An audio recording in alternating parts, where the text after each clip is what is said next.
Hi everyone, hope you're doing well from wherever you're watching this channel, depending on your time zone.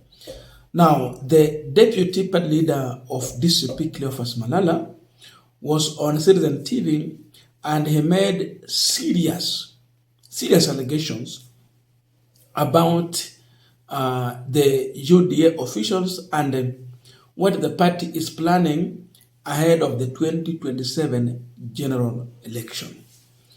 In his allegation, Malala is claiming that the UDA party leadership took the party secretariat and their agents from grassroots polling station there going forward to the top to Uganda specifically for a military training. And this did not happen in 2 days, not in 1 day, not in a week, not in 2 weeks, but for 60 days training. Military or paramilitary training. That is what Malala has said. And he is challenging the government, or not the government actually, he is challenging the UDA leadership that is ready to produce the evidence to back up his statement. He's even challenging them to bring out their passport so that they can confirm if indeed it is true. He has threatened also to produce images of these guys going through that training. If you listen, he's saying, I have a reliable information and I want the Secretary General of UDA party to challenge me. Now he's addressing Hassan Omar. They are taking their Secretariat staff plus their agents for paramilitary training in Uganda. They have been there for 60 days. We are going to produce photos during which we will be challenging all those staff at the UDA Secretariat to produce their passports. Sasa habari ndio hiyo. How do you take Malala's statement? In 2027. Anajaribu kuanza hivi, ndio kifika pale akishindwa kura alete fujo. Leo hii nataka kuuliza William Ruto, alichukua wafanyakazi wa UDA akawapeleka Uganda for paramilitary training. William Samoei Ruto, rais wa Jamhuri ya Kenya, alichukua wafanyakazi wote wa Secretariat wa UDA. Hata wewe. Hapana juzi. Ukajua ukapata aje taarifa hiyo? Mimi wakati ule niliokoka. Niliokoka. Siko katika UDA. Niliokoka. Nasema kutoka UDA ni kuokoka. Niliokoka mimi sio UDA tafadhali. Ambona game. So aliwapeleka after wewe kutoka. Aliwapeleka kule pamoja na Secretary General huyo kutoka Mombasa huyo mtu. Akawapeleka kule Uganda pamoja na wale agents wa kila polling station. Progressively William Ruto is doing paramilitary training in Uganda. Anasaidiwa na Museveni. William, na mimi narudia, nataka nirudie ndio tukue I want to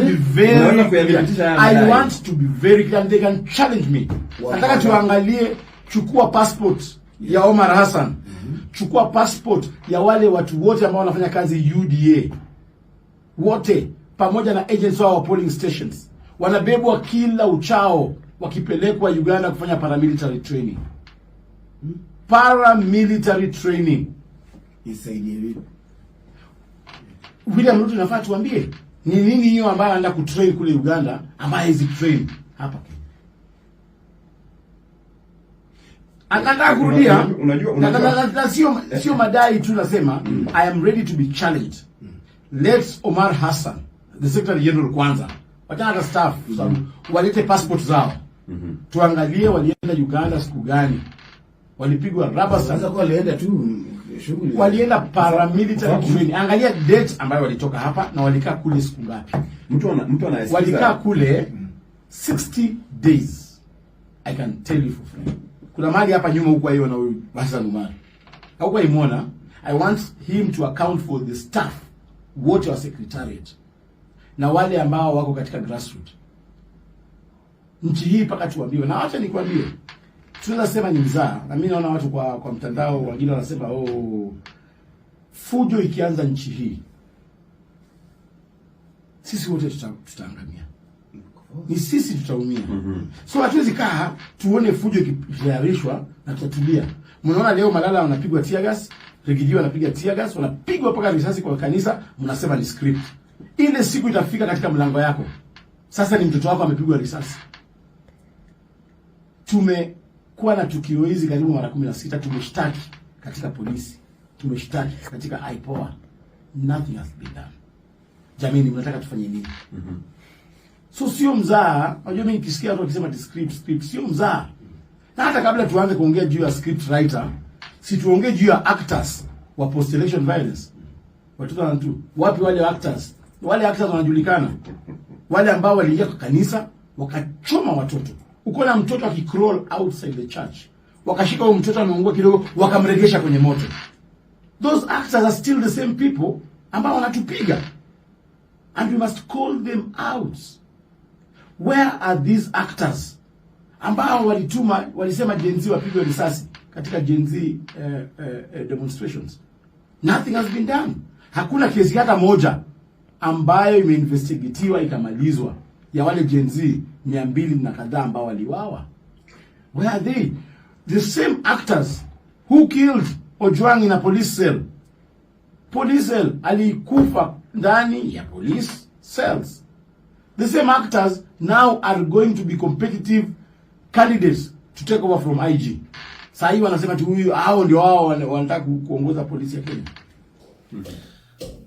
Now, what's your views having listened to Malala statement?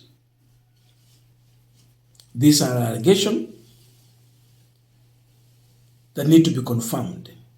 But generally with those allegations, what is your views? Can there be some truth? And if so, what is the intention of all this? This is a discussion that I would want us to have on this Punchline.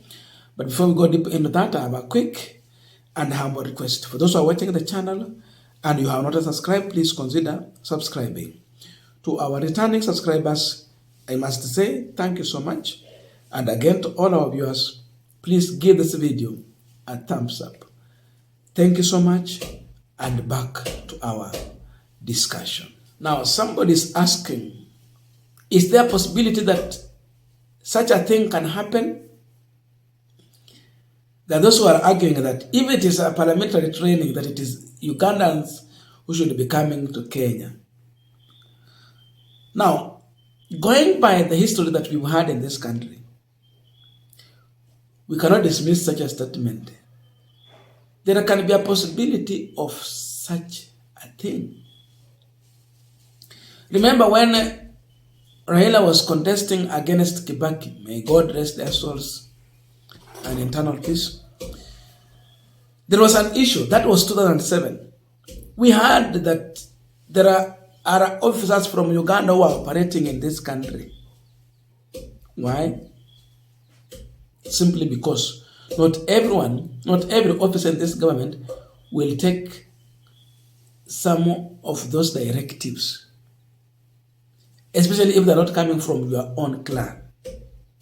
It becomes a problem. We had even in 2017 that there were people operating in this country heavily armed, but they were not Kenyans, and the allegations was that these are from Uganda.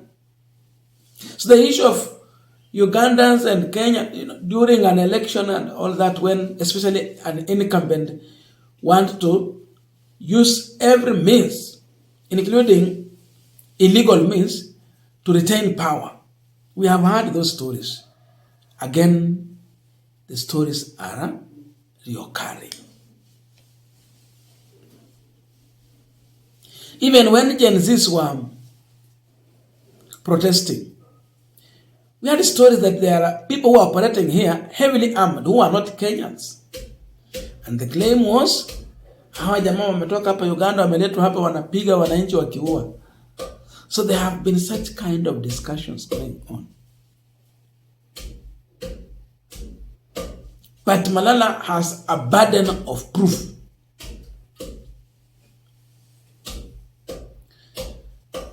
For we to take him serious, and if he mean good for Kenya, he must go further and challenge this UDA with evidence.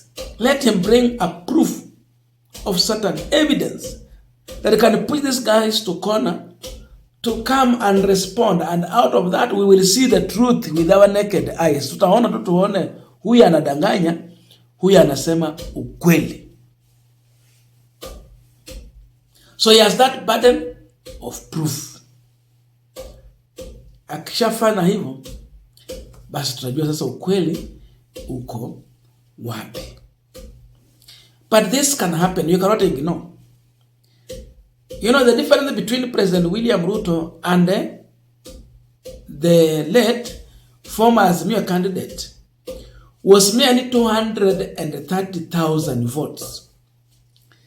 Now everyone was new and atafuta for the first time. History has taught us an incumbent, when they are looking for a second term, normally the vote they normally get in the first time, it normally reduces because he has been tested, his mistakes are put on question, you cannot get the same vote. So I'm wondering, Ruto atapata kura kiasi gani? With all that, when you are panicked in that way, and you feel that Kenyans don't have confidence in you, you can start such kind of organized in order to use even orthodox means to retain power. I don't know this. So please let us know in the comment section so that we can continue with our discussion. Thank you so much and see you in our next video.